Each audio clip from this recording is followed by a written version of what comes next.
So, it's not like those old days of when you're on the tour when you blow a tire leading or you just suck one night where it's like, man, how am I going to pay the bills?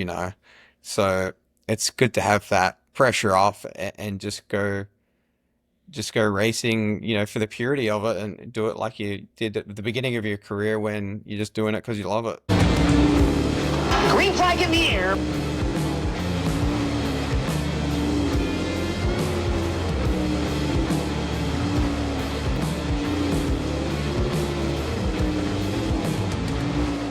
Ian Madsen came to America from a small town in Australia named St. Mary's, New South Wales.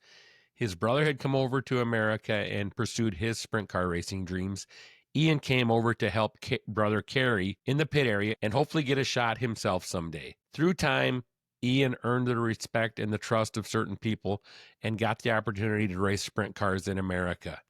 He did so well that he got a full-time ride with the World of Outlaws, and in 2018 was the World of Outlaw Rookie of the Year.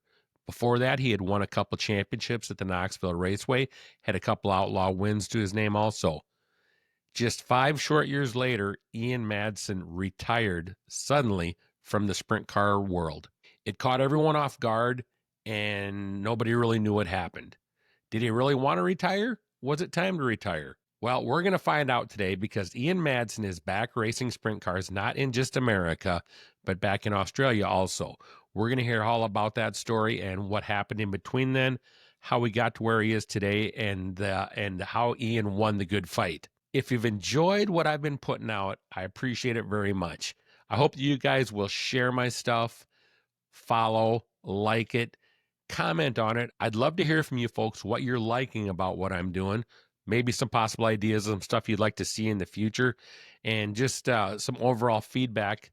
Anything I can get from you would be great. I'm here for you folks to try to get the information out. Love building this platform. And like I said, I just appreciate your support so much. So following, liking, and sharing is going to be huge for me. Let's not wait around. Let's get Ian in here and talk to that guy. All right, everyone. And we're back with Ian Madsen. And Ian, I want to tell you, me more than anybody, it's just so good to see you back here in the U.S. racing.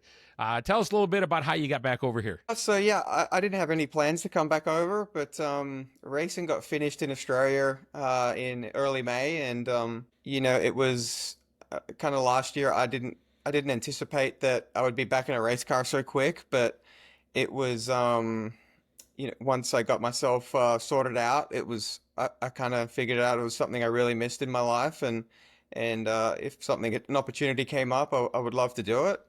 I have a good friend down in Australia named Jamie Matheson, and he was kind enough to put me in his car, and we did okay. And then that my owner that I've been with for the last few years, he could see how well I was doing, and both personally and on the racetrack. So he offered to put the old deal back together, and we just kind of did it slowly and kind of eased back into it.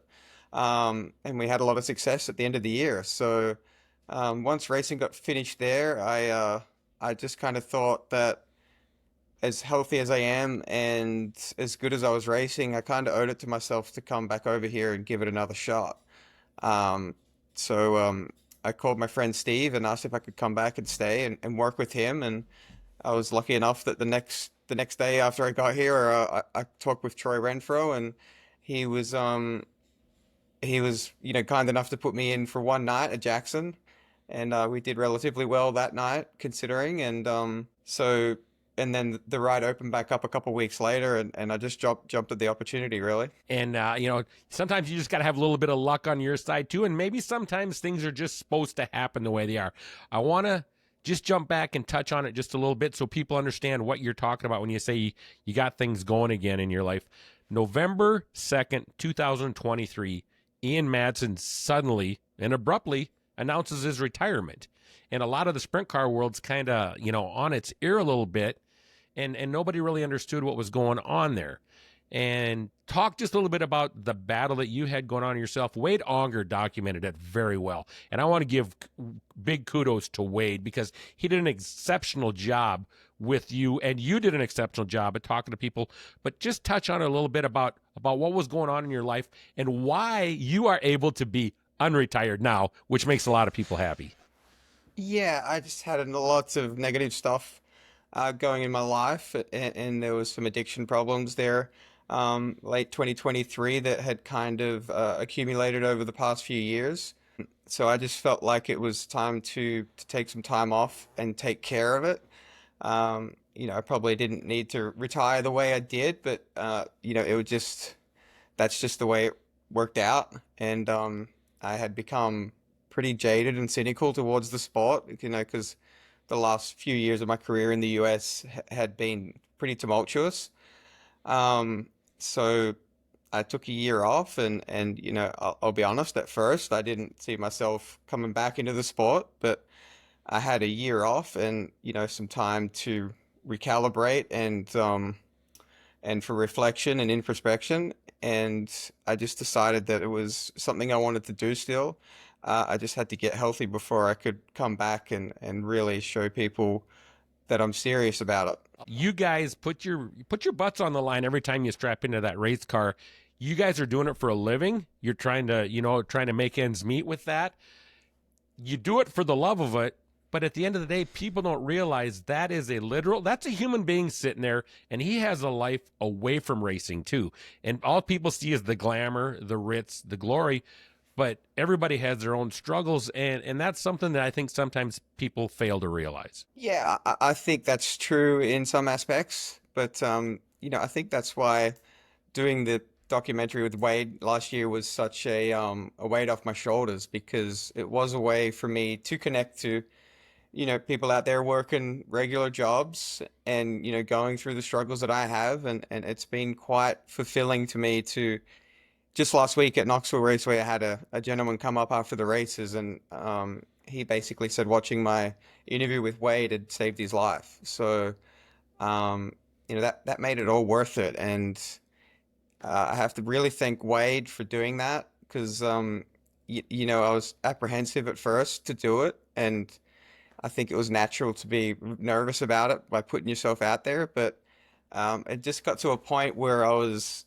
telling my story ad nauseum, and it just got to be very overwhelming having to tell people wherever you go what I was going through, and I kind of felt like it was putting a handbrake on my recovery.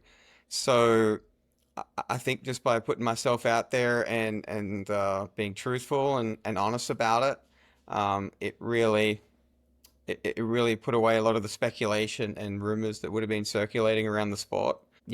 Everyone knew now, and there wasn't anywhere I went in Australia where they didn't know, and I think it really accelerated my recovery along so much faster than it would have by keeping it secretive and only telling people here and there, and just it can be very tiring having to repeat your story to everyone. So on the drive home from Knoxville that day, I could feel like there was a weight off my shoulders, and it was just time to move forward. Yeah, and that's the great part about it. Do you think it was maybe also kind of a way to maybe not even realize subconsciously, just saying, hey, everybody knows now, this will be another good way for me to keep myself going the way I want to go? Oh, I don't even think that was subconsciously. I think that was, I definitely thought about that, and I thought the more people, friends, family, acquaintances that can hold me accountable and responsible, the better.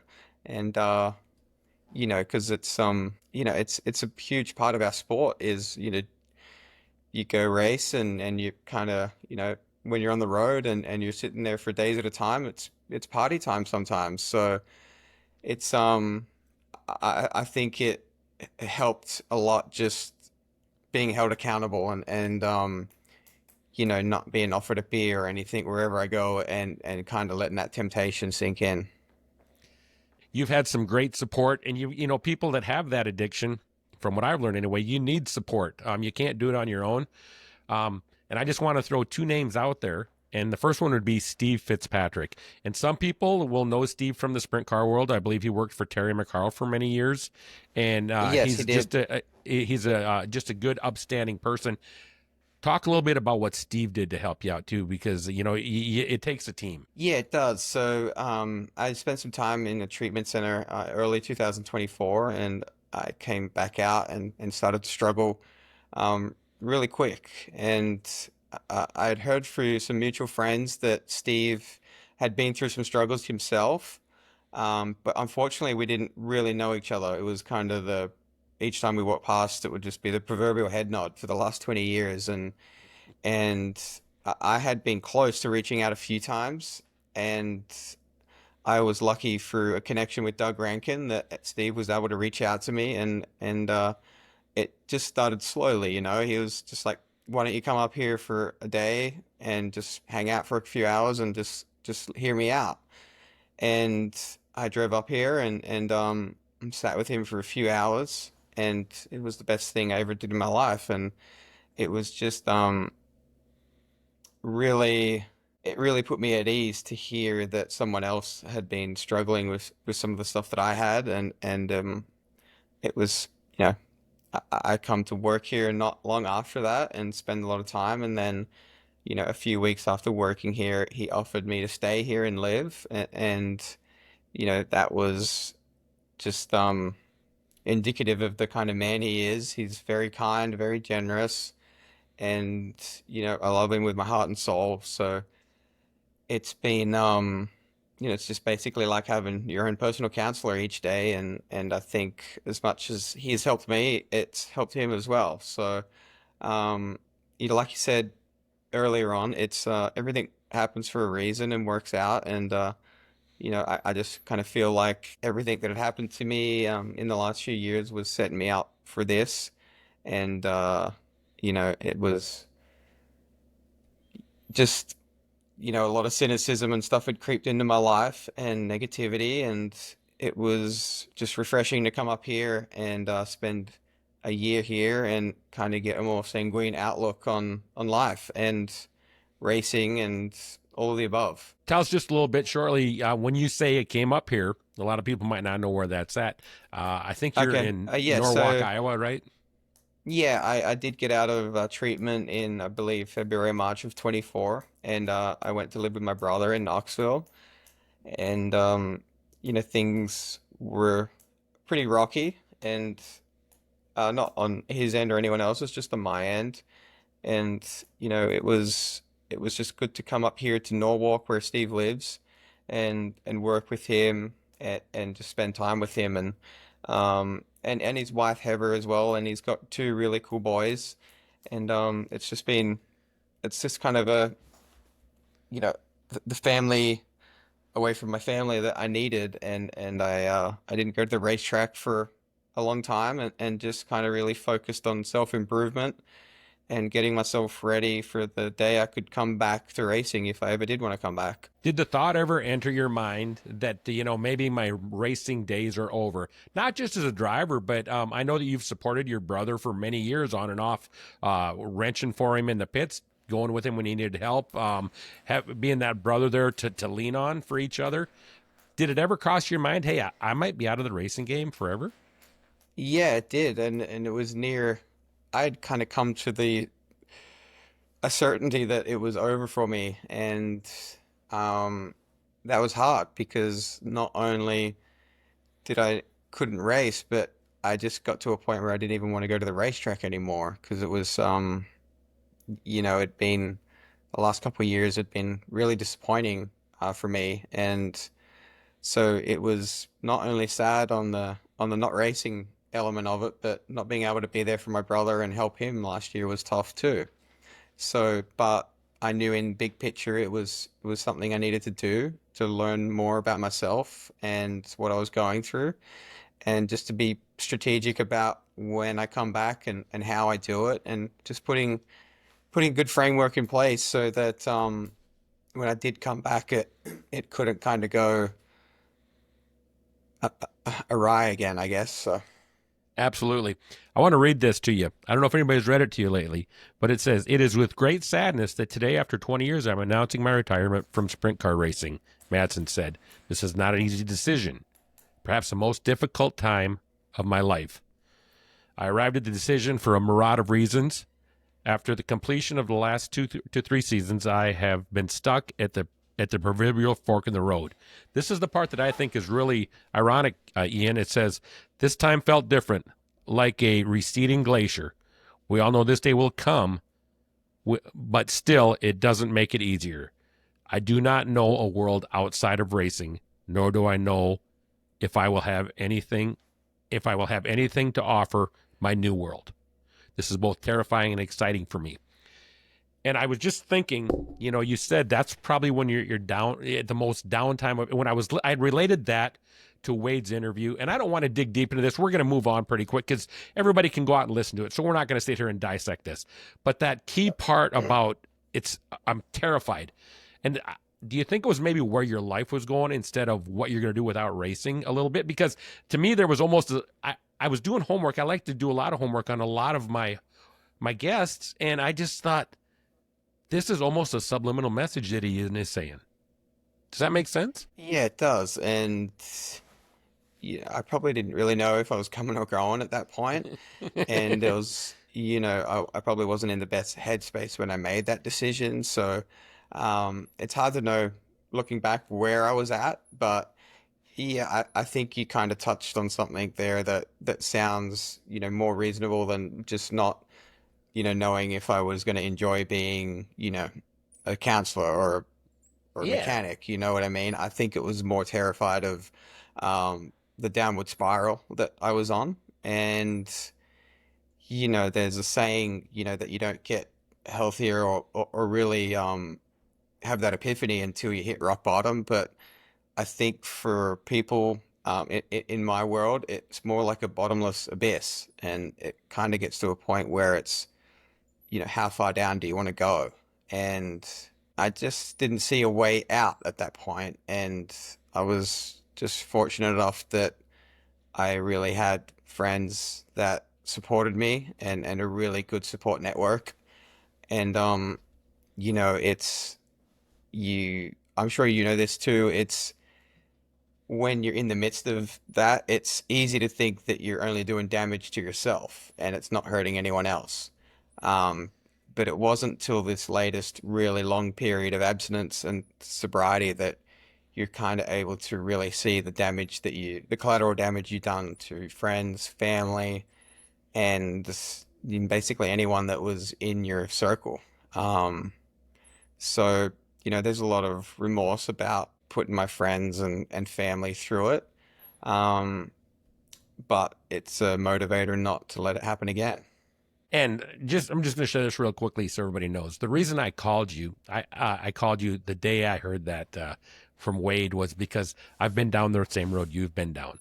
And I understand what it's like and how much it hurts. And that's like, I was like, I know I'm one of the few in Ian's type of world, sprint car racing, that can probably, and maybe not few, but that I know of that I can reach out and just say, "Hey, I'm here for you." We know each other. We didn't know each other. We knew each other kind of like, passing hey and this, but I had never really Yeah, talked to you much. And it just instantly opened up something for me that I could relate to. And I enjoyed the phone call. I enjoyed the quick texts we shot each other this winter. Was all, it wasn't a lot, but just, "Hey, how you doing?" and all that. And so I get that. So yep. I'm one of your biggest cheerleaders out there. And I hope that, you stay, I know you will. I know you're going to be good, but I said you had a couple people you relied on. Another name I want to throw out to you, you might know the guy a little bit. His name's Kerry Madsen. That guy, I think he's had your back, since you can probably ever remember. And I just know talking to him over the last year. I've known Kerry for a long time. I've known him, pretty good since he was with TSR. And Kerry has had your back through thick and thin. Absolutely he has. And, I do get pretty emotional when I think about how supportive he has been to me in the last few years and, the pain and turmoil I must have put him through, having this witness it firsthand. But it's, it's been it was kind of, I come to a point last year where I realized if I kept going, the hurt I would do to Carrie and Tina and all of my immediate family. So it's like you said, a lot of people think it's a glamorous life, but a lot of people don't know the sacrifices that Carrie and I made to be in America and make it in sprint car racing. And I'm not complaining by any means. I'm very grateful for the career I've had and the friends I've made in America, and I love America. But you leave a lot of family and friends behind. So I'd say for the past 20 years, it's really been just Carrie and me. So it's I'm sure he was probably scared to death of what would happen if something happened to me. It's just him now. So it's kind of been a carrying me versus the world kind of attitude we've always had, and I think it was really cool that he was able to be so supportive through this whole thing. And one thing that really jumped out at me, you guys, you came to Houston a couple of weeks ago for the big money race there. First night, you're involved in a very, violent, nasty crash down the front stretch coming to the green. None of your doing. You're just in the wrong place at the wrong time. And the first person I see on the screen, and I'm back in the pit area there, is Carrie is at your car almost before anybody else, and that just tells me right there, Carrie's literally putting a chance of getting DQ'd for the night or getting his car, penalized or something like that. And he doesn't care. He's going to check on his brother. Yeah, I'm sure one of the hardest hits I've ever taken. So I'm sure it was pretty scary from a spectator point of view. And it for some reason they were struggling to get me out of the race car. So when a driver doesn't get out, I think we all immediately go to the worst thoughts.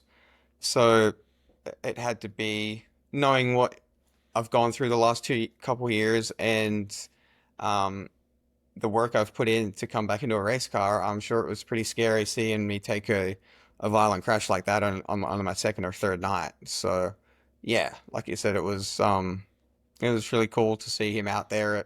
He was actually one of the first people I saw, along with Austin McCall, and it's a really good feeling that we can race against each other and be enemies and be mad at each other one night and not the next. But it's good that all the drivers always look out for each other, and it's a pretty tight knit community, and no one wants to see anyone get hurt. That it is, and that's just a testament of one of the many different things that you see all these different sprint car drivers doing, especially when somebody's in a bad position on the racetrack.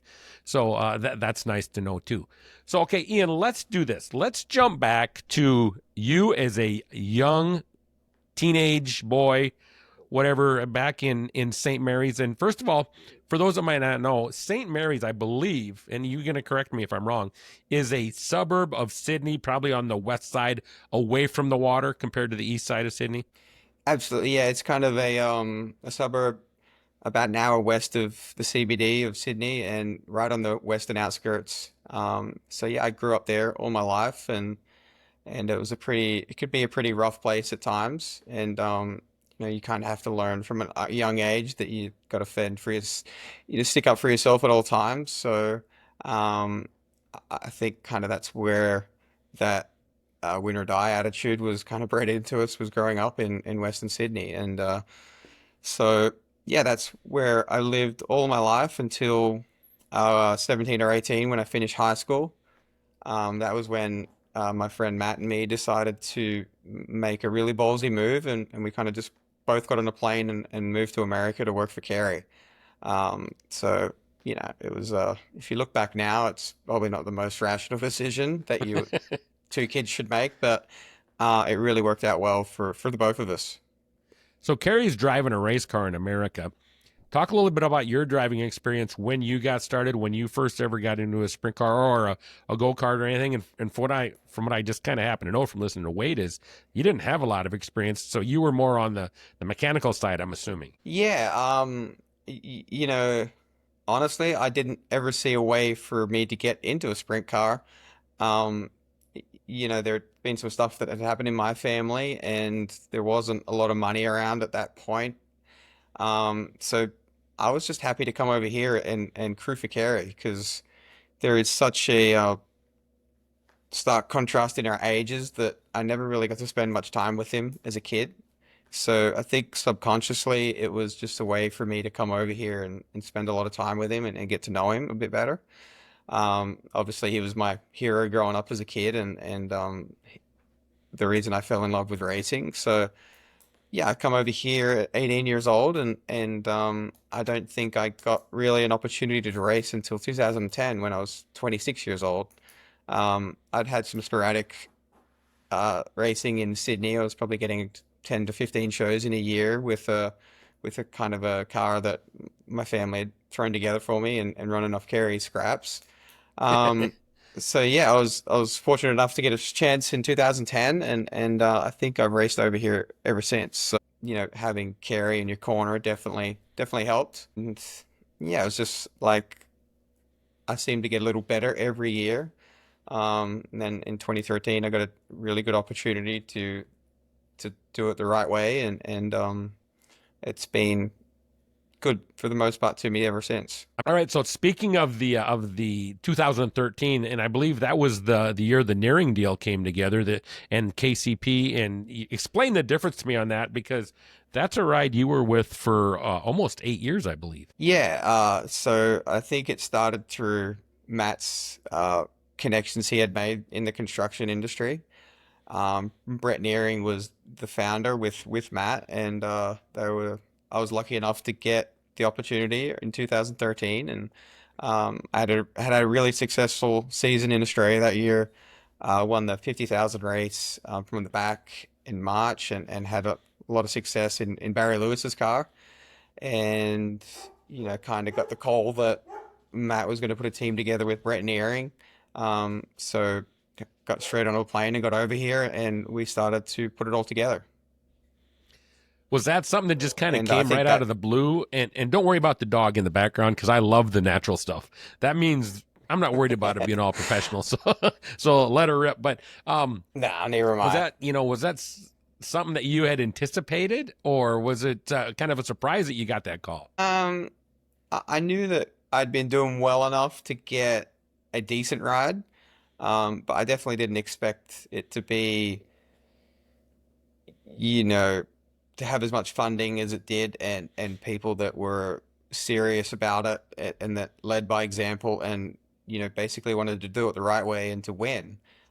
So it was a pretty good culture when the team started, and there wasn't just Brett and Matt involved, but there was a lot of good people from kind of the Des Moines business district, and you know there was success out of the gate. And you know I think Brett had only been to one or two races in his life before, and the first night out we won. So it was kind of a fairy tale beginning, and there was a lot of success that year.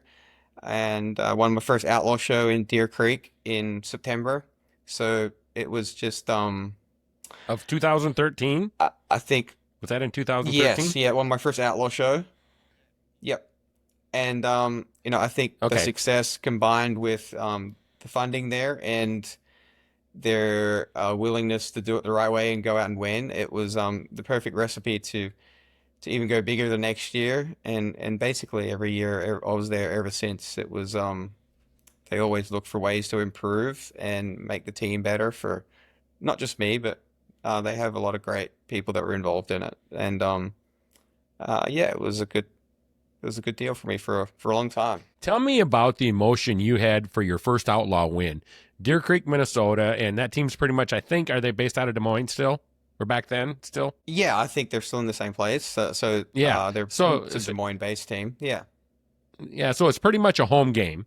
You get your first World of Outlaw win ever, and share that emotion with me, because and I don't know if it was Kerry was on tour that year or at the race that night, but talk a little bit about how probably ecstatic a young kid from St. Mary's would be to go out and win a World of Outlaw race. Yeah, I mean, it was crazy. It was you know, all the years that I'd spent on the Outlaw Tour as a crew guy and watching my heroes and idols every night, week in out, like the likes of Steve Kinser, Donnie Schatz.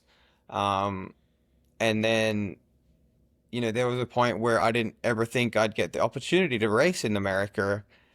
And then once I raced in America, it was like, well, you know, I'd love to win a race at Knoxville, and that came along pretty quick.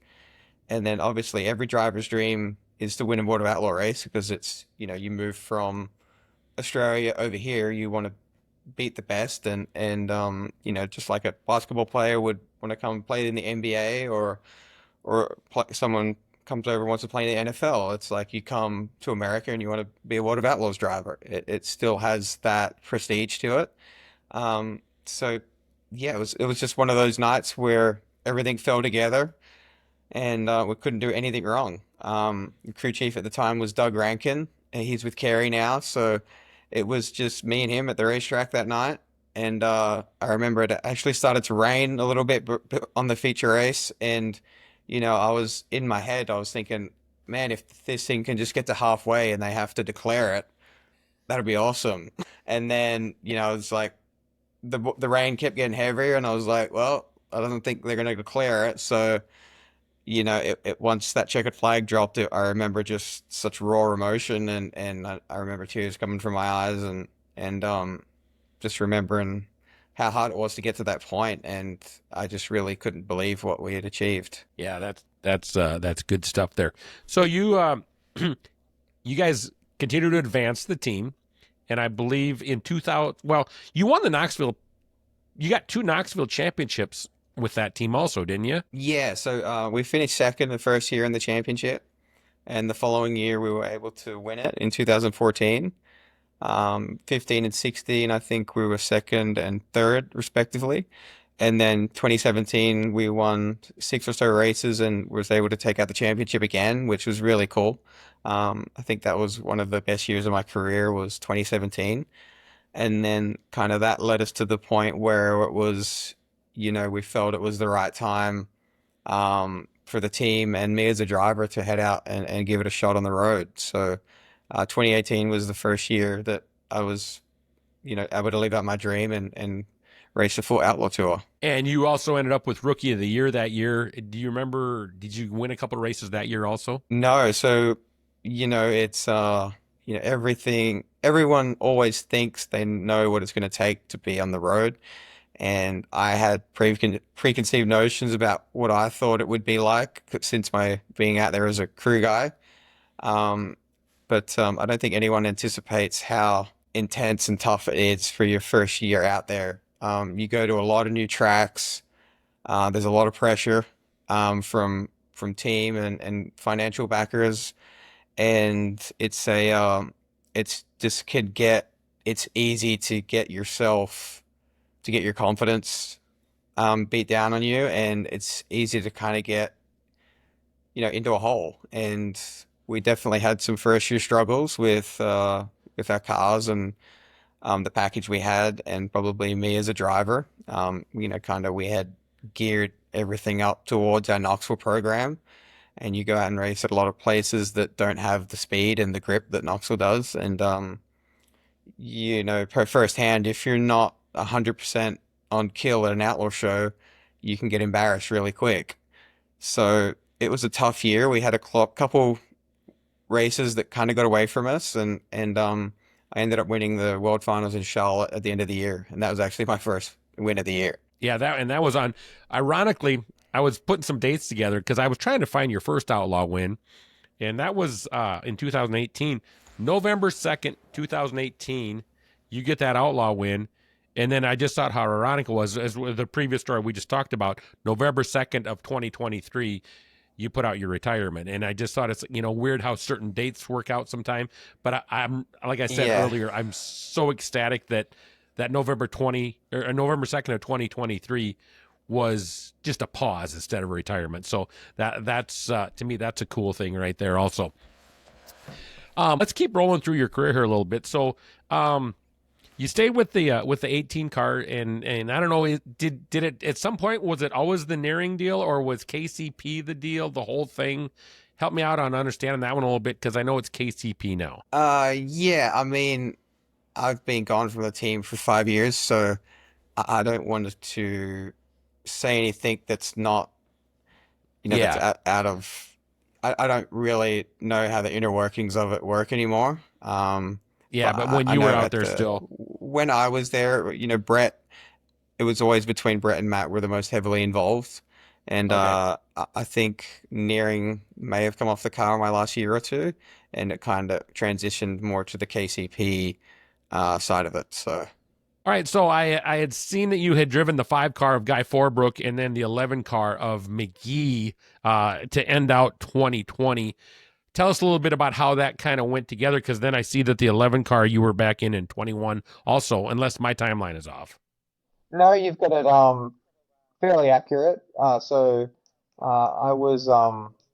parted ways with KCP in mid-July. Then it was a pretty rough week for me or two after that, and I was lucky enough to get a call from legendary Guy Fallbrook to run his car, and we raced a couple local shows and then the nationals. Then I went out a bit on the All-Star stuff with the Boffman team, and then the 11 car after that. And then, like I said, the 11 car carried over into 2021. Yeah, so we raced at the end of the year in 2020, and we did really well. We had Sam McGee and Kevin Osmowski working on it, and they were a really talented duo. And we did a deal for the next year, and we went out on the All Star Tour the next year and was doing really well. And we split in I think it was June or July that year. Um, and then following that ride, it was really, I don't mean this with any disrespect to any of the car owners that were grateful enough to put me in the cars, but I just struggled to find success after the 11 car, and that that was when things started to deteriorate for me because it's psychologically it's hard to go out there when you've been groomed, and training your whole career to be a World of Outlaws driver, and competing for wins each night, or at least competing. And it got to a point where I was struggling to make shows, and it just was just crushing mentally for me. And it was hard to take. So I think that's everything happens for a reason, and it was able to test me, and I was able to take a year off and get healthy and really come back at it the way that I used to race at KCP, and I feel like since I've come back, I'm racing really good, and I feel like I communicate better with the crew chiefs, the car owners, the crew guys, and you can only learn from your past mistakes and your shortcomings, and you can just all you can do is look to the future and try to be better. Tell us just a little bit about the N49 over in New South Wales, the car owner over there. And I see you guys pretty much ran, I'd say 90% of your shows right in Sydney. You guys ventured off a little bit, but how that came together and how that helped probably rejuvenate you a little bit, saying, hey, I can still do this. Yeah, absolutely. It was he actually put a advertisement on Facebook looking for a driver. And so I inquired about it on Facebook, and that's kind of how the whole relationship started with Darren and I. And he's been not only a great car owner, but a really good friend and positive influence on my life ever since. That's great. So you guys got together and had a little bit of fun over there. Do you have anything lined up with him in the future? Is maybe next year when you go back? Yeah, I'd love to. It seems that I have the most success when I'm racing for him. It's we just seem to kind of mesh well.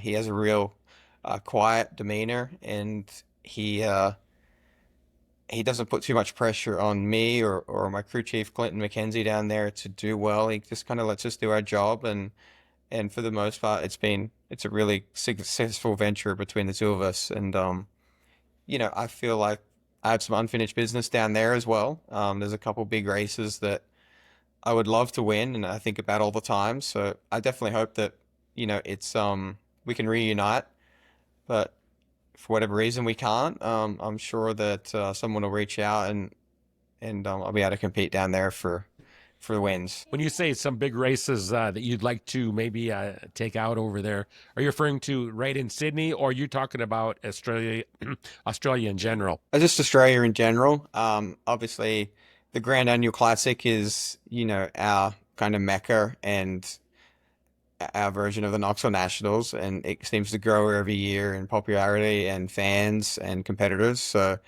it's a race I've been attending, since I was a kid in the 90s. So I think that's probably the crown jewel for every Aussie sprint car racer is to win the classic, and even a lot of American drivers now. There's been some really good American drivers here in the last few years that have won it, and to see the elation and stuff on them and what they've achieved is pretty cool because it just shows you what a big event it's become. And then you come over here like we talked about earlier. We'll talk a little bit about your expectations when you came over. I had talked to you a little bit earlier. You weren't sure if you were going to come back this summer or not, but you got the opportunity to come back over here, and it sounded like were going to kind of just help carry out a little bit, and this opportunity arose. Talk a little bit about that and the Troy Runfro team, because Troy's done a lot for sprint car racing over the last 10 years, putting his own team together out there, and very expensive and very committed to the sport. Yeah, absolutely. And it wasn't something I expected at all. I went to dinner with a good friend the night before I left to come back to America, and he actually said, it'd be really cool if you could reunite with Troy and give it another shot. And, I just didn't for the life of me think that was even possible. And, it was, I got that phone call the next day, and after I got here, and Troy, I probably would, if Troy had offered me the ride full time then, I probably wouldn't have taken it. But he said he just needed someone for one night. So I kind of had that outlook of, why not? What could go wrong for doing it for one night? And we went to Jackson with the Outlaws, and we had a problem in qualifying, which meant we had to start off the back of the heat. And we made a good charge through the heat and got to sixth, and made a good run in the B. And it just felt really good after not racing in the US for 2 years to be able to come and be competitive again. I think Troy and myself thoroughly enjoyed it. Not only, Troy and Tammy, but there was a lot of good people involved in their team as well. And they do it, the way that is good for me right now. It's, Troy leads by example, and he's a good team principal as well as car owner and crew chief. And um, we had raced before. I kind of through 2022 and 2023, we had a good stint together, and it didn't work out, but we left on decent terms, and everything kind of fell in place for this to happen again. And I am so grateful to Troy and Tammy, Sydney and Caitlin, and just everyone involved with the team that would that they could be kind enough to give me another opportunity in a better headspace and in a better mindset. So, I don't think there's any long-term plans at the moment, but it's it's really geared around kind of family values, that team, and it's just a good environment for me right now. And I'd love to race with them for as long as I can in the future, but I know that a lot of the dynamics in sprint car racing now, heavily rely on backing, and it's a business now. So we just have to see how it plays out. But we've been getting better each week. We had that vicious crash in Husitz, which set us back quite a bit. So I feel like we've been playing catch up every week, and slowly we're starting to figure each other out. Where I'm communicating with him a lot better than I was a few years ago. And it's I don't expect racing to be fun every night. It's just not possible. Anyone can come and say they want to enjoy it and just have fun, but once you get in that race car, the competitor in you really comes out, and you want to win. And I think everyone wants to win, especially Troy. He's been around the sport for a long time.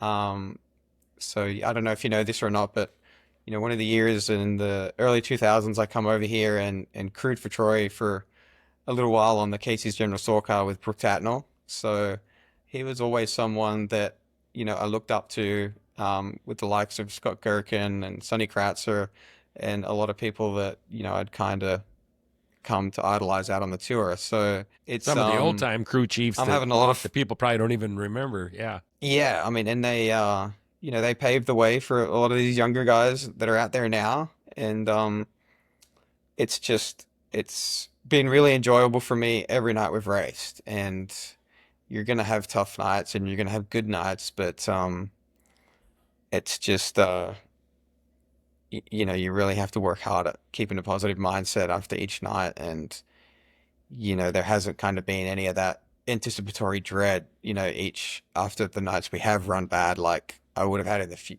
in the past where, you know, I can be my own biggest critic, and I don't take doing well, not doing well very easy. So it's just been it's just been good to come back with you know, a different mindset and treat it a little differently. I'm able to live and work with Steve at Norwalk Small Engine, so you know, I'm not so reliant on, you know, the prize money aspect of racing anymore, to where if you do have a bad night, it's not the end of the world, because, you know, I've got some other things going on in my life that are able to make it fulfilling and financially able to help me out. So, you know, it's not like those old days of when you're on the tour when you blow a tire leading, or you just suck one night, where it's like, man, how am I going to pay the bills, you know? So it's good to have that pressure off and just go racing, you know, for the purity of it, and do it like you did at the beginning of your career, when you're just doing it because you love it. One thing that I took away from Wade's talk with you was, you said there's a difference between racing to be successful versus racing not to lose your job. And you had said that was one thing that had haunted you for many years, was once you got into that big outlaw team, that you were more worried about who was coming for your job than just going out and winning races. And I think that mindset that you've been able to turn it around is just amazing. Is like, this is life. Yeah.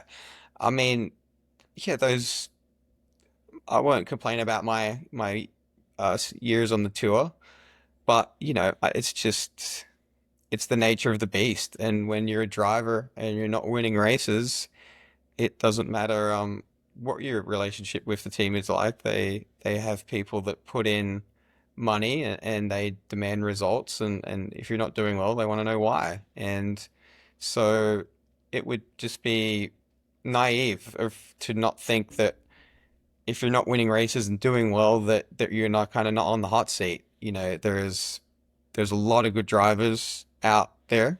Um, you know, there's probably 20 to 25 guys that deserve, you know, some of the top-notch outlaw rides, and there's really only a handful of outlaw cars anymore that are actual rides. Yeah, So, exactly. you know, it was only natural for me to kind of get into that mindset of, you know, well, you know, if I don't do well tonight, who's going to have my job? And if I do well, well, it's just a relief that you do get to keep your job for another night. So, um, you know, coming back the way I have is has been really good, and just being able to kind of rid myself of a lot of that negativity that was probably once there. Tell us a little bit about your upcoming schedule. We talked a little bit off the air before we came on here. You guys, what you have coming in the near future, and how your plans may have changed after some stuff happened. Yeah, I mean, we're just trying not to look too far into the future at the moment, and kind of really just focus on the present, and just take it one race at a time. So I think for the immediate future, we're probably going to be basing our program around Knoxville. You know, obviously we have some, even in this deal, we have some really good backers and influential people that are associated with the car, in Iowa Barnstormers and Webb Family Farms. And I think we kind of had to move the goalposts a little bit from where they were as a team and where I am as a driver at the moment, and really kind of focus on having a good Knoxville Nationals. You know, it's not ideal hopping into a car mid-season in June and trying to get up to speed against these guys. So it's I think for now we're just going to focus on Knoxville, and do whatever races are around the area that makes sense. And just really focus on trying to get not only myself back on track as a driver, but their program as well. Um, it's something that I am definitely motivated to do, and you know, it's I love the challenge. I just love the challenges that are ahead, and you know, it's a lot more than just driving them these days. You got to it's you know, pretty close proximity to Steve's house in Norwalk, and I'm able to spend a lot more time there than been able to spend previous rides, and just really keeping everyone in a good attitude, and not letting us, you know, it's easy to get team morale down after they've changed a few drivers during the year and not done so well. Um, I think all the drivers they've had are really badass drivers, but for whatever reason, it just hasn't worked yet. So I'm really determined, and I really have a lot of faith in Troy that he can get it turned around with my input. And I'd love to go out there and have a good Knoxville Nationals for the team, for myself and Troy's family and their sponsors and the crew guys. Joe, Jeremy, they've been putting in long hours and a lot of blood, sweat, and toil to get it turned around. So it would be pretty awesome to repay them with a good run. So what you're saying is you actually get to go over and spend some time at the shop then too, which is probably, I just want to clarify on that. Going to the shop is fun for you, something you enjoy doing again. Absolutely. I think a big part of enjoying my racing again is, having some influence on the team and some input. Troy is an incredible crew chief and team leader, but you can't do it without good input from your driver as well. So I think just even if I'm not doing anything, it's just good to go over there and hang out and, let the guys kind of let them get to know them more and they get to know me more and understand a bit about ourselves and do a little bit of work here and there. And it's been really enjoyable for me on both sides of it. So, I'm excited as ever to really put in the effort to get myself back and the 2KS back to where it belongs. Absolutely. One last thing I want to ask you about, and it's probably going to be like, now where'd that come from? But I think it was important. Something that you touched on when you talked about your retirement. You talked about some concussions and some things that had happened in the past, and I think after we talked later on, you said you might have used that as a little bit of a crutch, but I think the concussion thing is where the world is more aware of what it can do to your head over long term and many concussions. And one thing that you talked about that I saw was these guys can, let's just be straight blunt about it, can bust their ass in a qualifying session or a heat race session, and the crew can get the car back together. But do sometimes the drivers maybe not have themselves back together? Yeah, yeah, I know for myself, the first sign of being concussed is not believing you're concussed. And I think there's such a it takes such competitiveness to compete in these cars and you always want to do well. So I think it's bred into you as, a professional athlete, whether that be a football player, a hockey player, and even, we're getting pretty big time in our sport as well. And, do it professionally. And um, the first thing that a competitor wants to do is they want to get straight back out there and show them that they're not hurt and try and win or redeem themselves. So I would say you're right, that there probably does need to see some, kind of third party that can kind of check on a driver, because it's not, I know in my experience, I've, destroyed a car in a heat race and they've pulled another one down, for the B main or whatever. And it was just, you just kind of think, why in the hell did I do that? It was not, And I'll take the heat here for bringing the subject up, but it was just something that I had never thought about until I listened to you bring it up. And it's like we hear about, I don't know if it's mental health, but it's more along head health here. And yeah, and I'm sure in the sprint car world, the people are listening to me going, no, we want to see these heroes rebuild their cars and go out and race.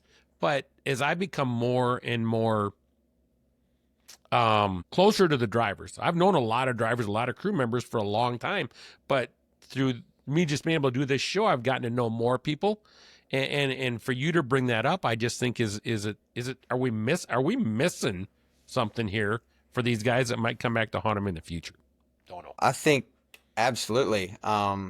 Obviously, I think we all know the risk versus reward for driving a race car. But I will admit that as far as sprint car racing has come in the last few years in their safety advancements and everything kind of around that area, there's still a lot of stuff in our sport that's quite archaic and we seem to fall behind on. And I think the concussion side of things is one of those kind of taboo subjects that no one wants to talk about because I think they know that, there's probably some stuff there. Um, I've had my fair share of them, and I know that yeah, it would only it's only human nature to let it kind of dwell over you and think about it.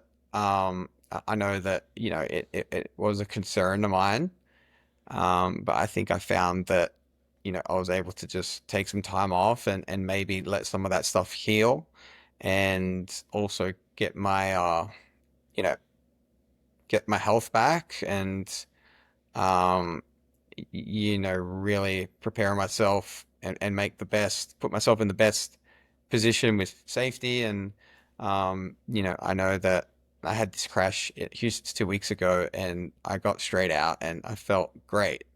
Um, so, I'm really thankful to Darren Pittman and the seats he's making because it was, for as vicious as it was, I wasn't in a lot of pain for a long period like I have been in the past. So I think I had like a sore leg for a day or two, and that was it really. So, um, but every crash isn't the same, and some look really bad, and you get out okay, and there's some that look like any other old tip over, and I know you can get concussed on them. So yeah, Do I you don't want think you to. can tell to an extent? I mean, can you just say, "Ooh, that one was probably jarred my head pretty good," compared to where you're like, "Hey, I just banged my ankle up." I think immediately after you get out of the car, I don't think anyone knows what happened.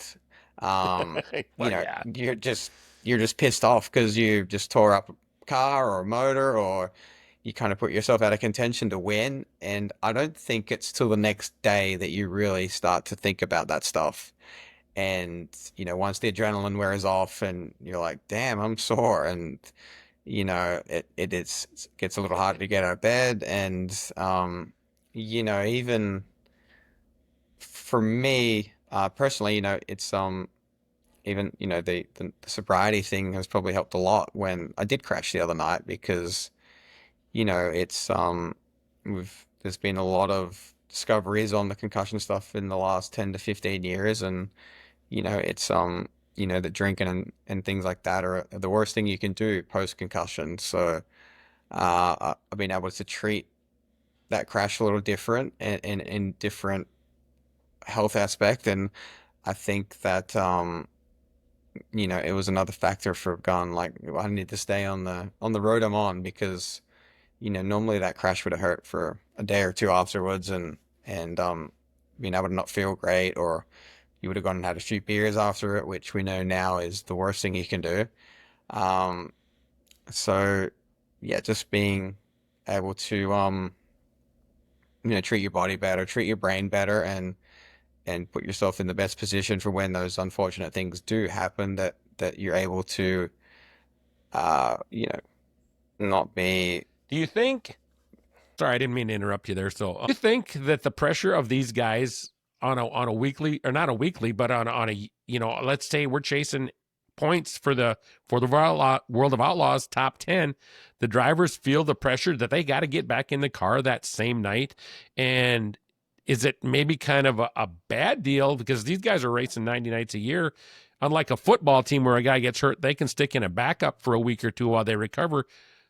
It's a great point you touched on, Lanny, and I think you're absolutely right because there is so much pressure in this sport, and there are only so many few guys out there, so many few teams out there. And I think when you're in a position like I was, or you're essentially the quarterback of the team. And as you know, in NFL and the story of Tom Brady, it's like you don't want to let anyone else drive your car. And because there is that chance that they may have more success than you, and you may never get it back. So I think it's I think that's a lot of the motivator for drivers just to be like, I got to get back in at all costs, even if they know they're concussed or they shouldn't be doing it, is because essentially it's, if you don't do it, you're gonna lose your ride to someone. So I think there is a bit of a problem to that side of the sport, where guys are getting back in race cars before they should. But it's not.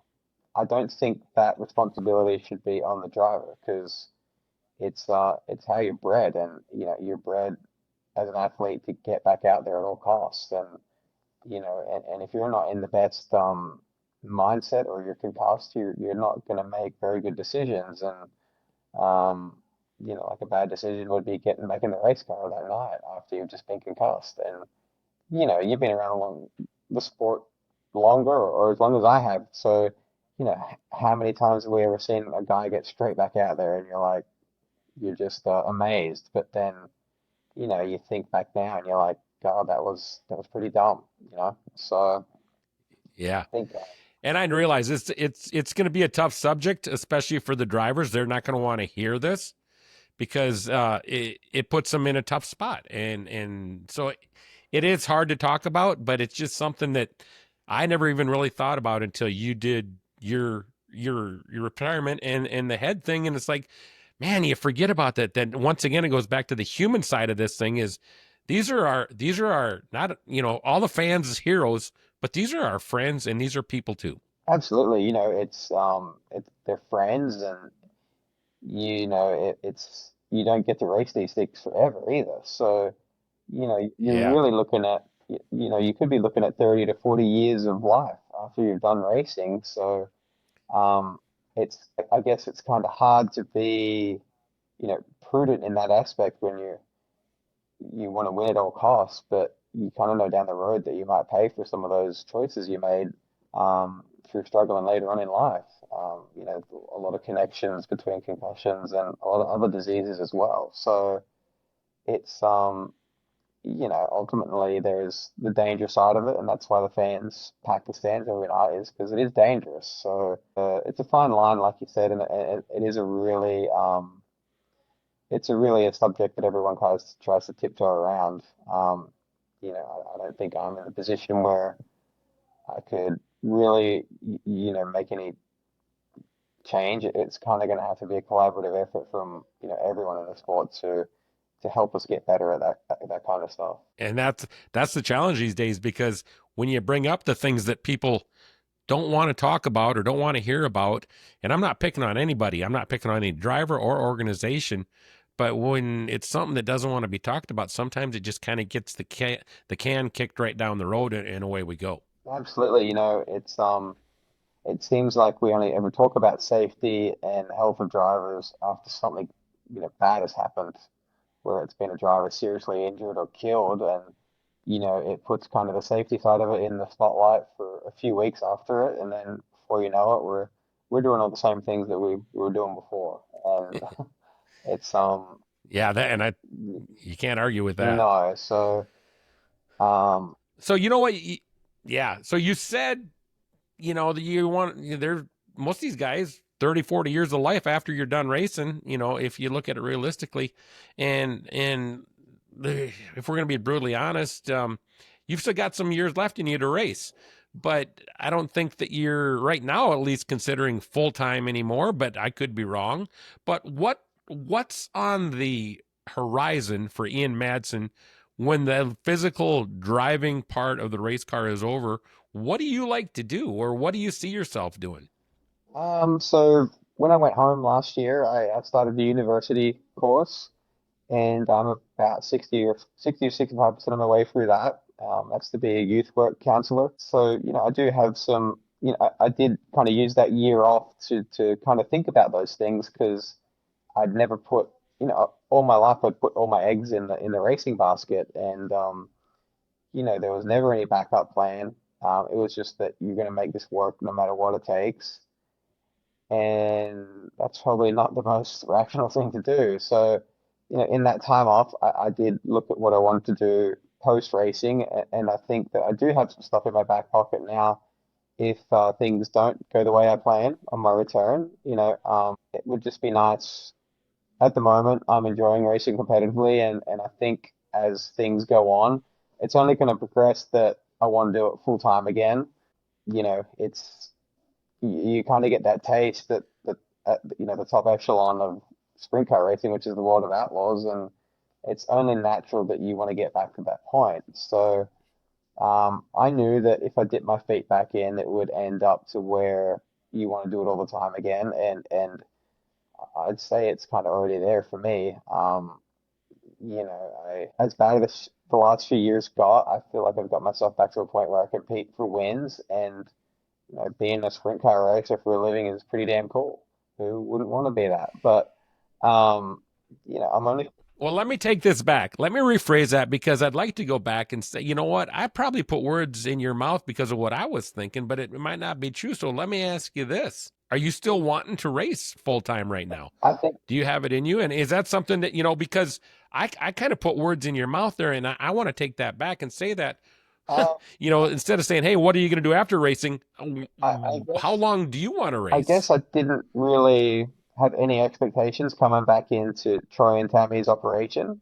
I just know that I even surprised myself last year when I went racing in Australia. I didn't anticipate it was going to go so well. And honestly, I thought down there I was racing better than ever. And even coming back here, there's been some nights we've struggled, but I think overall it's like, man, I'm still pretty good at this, and I'm only 40 years old, and there's guys in their 50s. Kerry's still competing at a high level, and Donnie and a lot of other guys. So it's if I can enjoy it and it not be, the pressure can be off a little bit now because I do have some other stuff in my back pocket, whether it's, working here at Steve's or, I go home to use my degree. It's like, well, I'd love to go racing for as long as I can now, and I would love to do it full time again. But I'm just taking it easy as well. I kind of know that, the position I'm in, um, I've got a really nice balance, healthy balance of life right now. So if the right opportunity ever arose, it would be, I think I'd have to take it because my biggest fear when, I was contemplating coming back here was, in 10, 20 years when I'm 60 years old, like I think I would have regretted it more not coming back and giving it a shot healthy. You can always go home if you want to. You don't if it gets to the point here where I'm not enjoying it or it comes too difficult for me, I can just go and I can use my degree that I'm getting or I can work with Steve and it's just nice to know that you've got something in your back pocket to where at the final point of my career before I retired, it was like I was racing cars just to race. And when it's Yes. your sole source of income, you don't get that opportunity to turn back rides that you shouldn't. And you have that racer in you that believes you can make any ride work. And unfortunately, those days are gone. And you need to be surrounded with good people, good equipment, and a good culture in the team. And I have all that right now with Troy and Tammy. And it's just going to be whether we can put all the pieces together to get wins. And I think if that happens, then um, my love for the sport is definitely back, and you know, I'm taking it week to week, Yeah. but it's only natural that once you start doing it again, that you want to do, kind of go the whole hog. Yeah.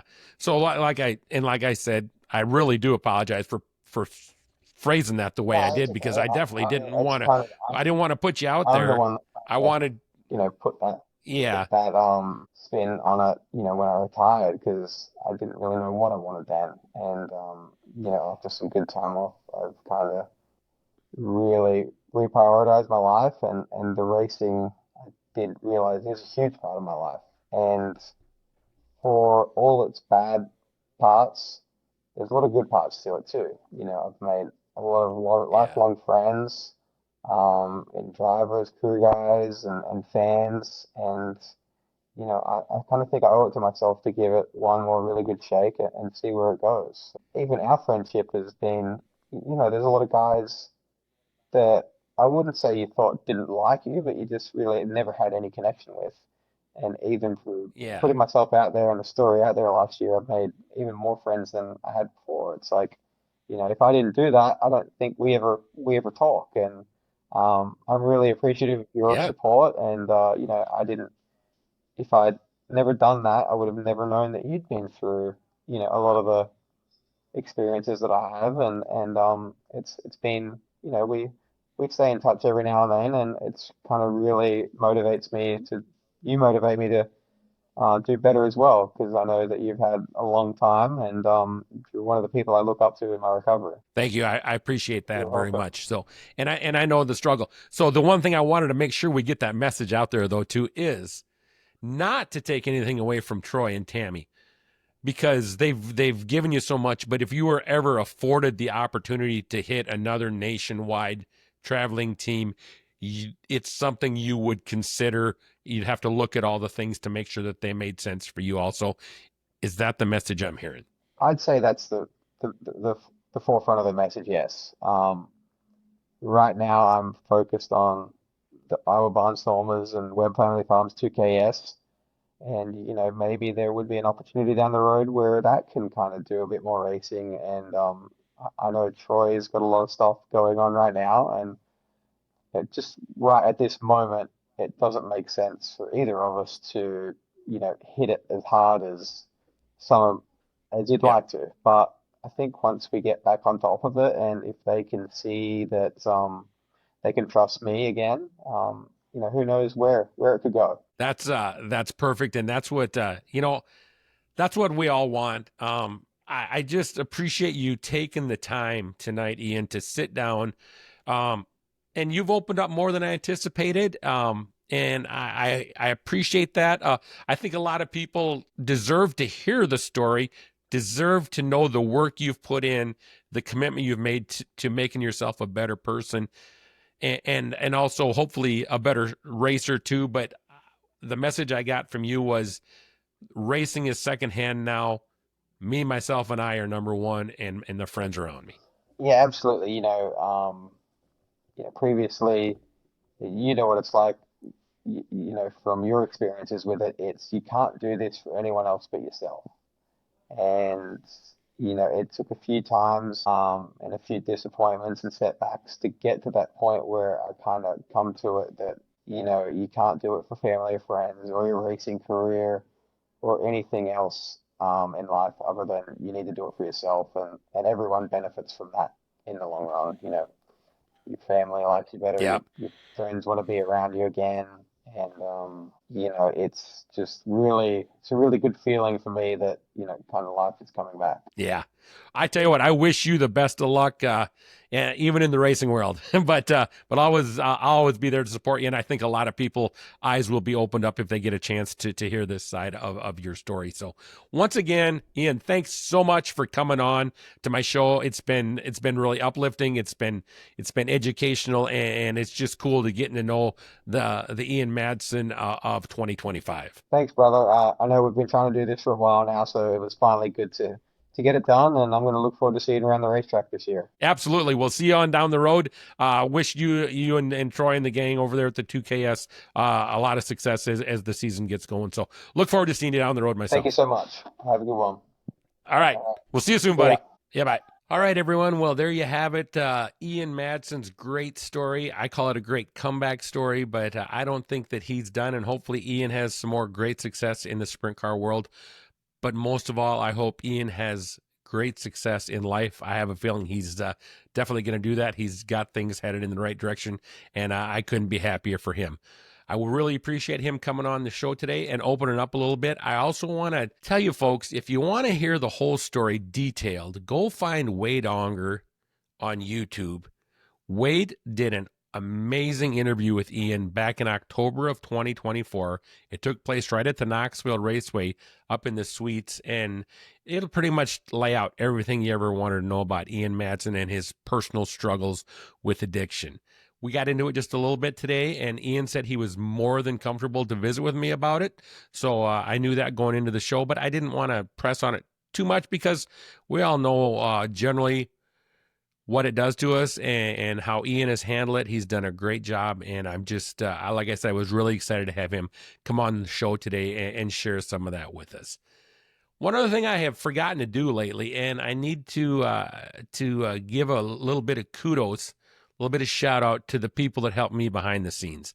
I know I've said it in the past, but Krista Strand has been a huge asset to me.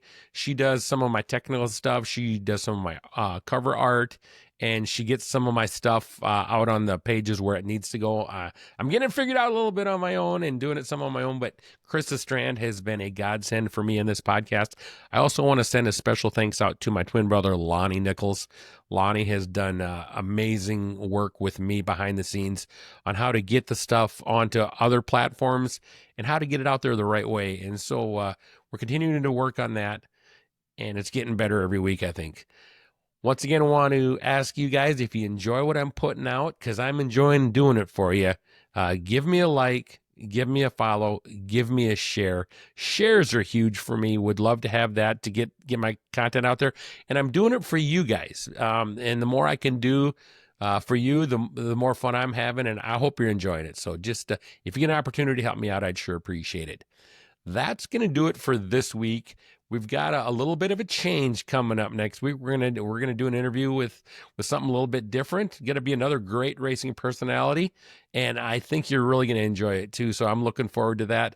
Hope you'll check back and see who we have on next week. We're going to stay in the dirt track world, that's for sure, but just change things up a little bit. Thanks again, everybody, for watching. We'll catch you next time.